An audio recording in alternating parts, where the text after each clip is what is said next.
When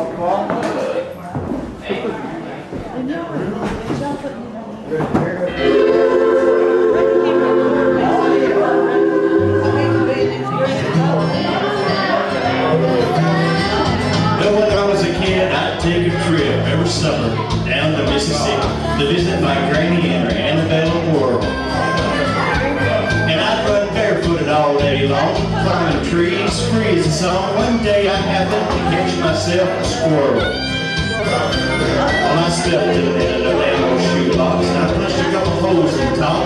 When Sunday came, I snuck him into church.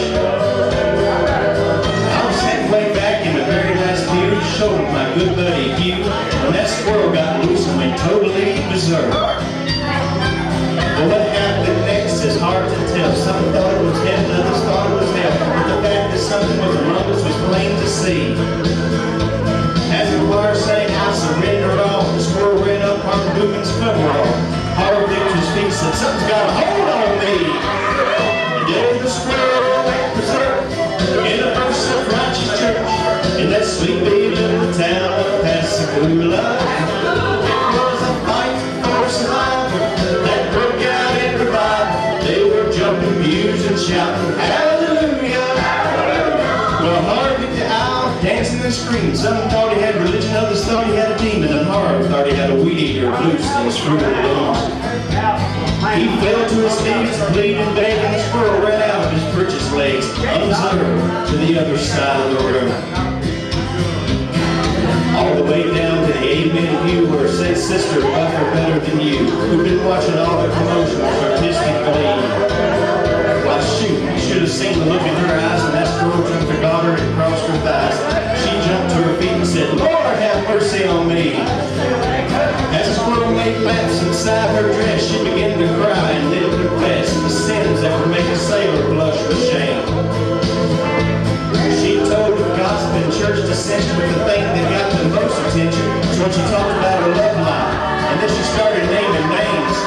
The day the squirrel went berserk in the first self-righteous church in that sleepy little town of Pascagoula. It was a fight for survival that broke out in revival. They were jumping pews and shouting, hallelujah! When 7 deacons and the pastor got saved and $25,000 got raised and 50 volunteered for missions in Congo on the spot. And even without an invitation, there were at least 500 rededications, and we all got rebaptized whether we did it or not. Now you've heard the Bible story, I guess, how he parted the waters for Moses to pass. All the miracles of God that brought this whole world. But the one thing I remember to my dying day, I put that church back on the narrow way with a half-crazy Mississippi squirrel. The day the squirrel went berserk in the first self-righteous church in that sleepy little town of Pascagoula. It was a fight for survival that broke out in revival. They were jumping pews and shouting, hallelujah! The day the squirrel went berserk in the first self-righteous church in that sleepy little town of Pascagoula. It was a fight for survival that broke out in revival. They were jumping pews and shouting, hallelujah! The day the squirrel went berserk in the first self-righteous church in that sleepy little town of Pascagoula.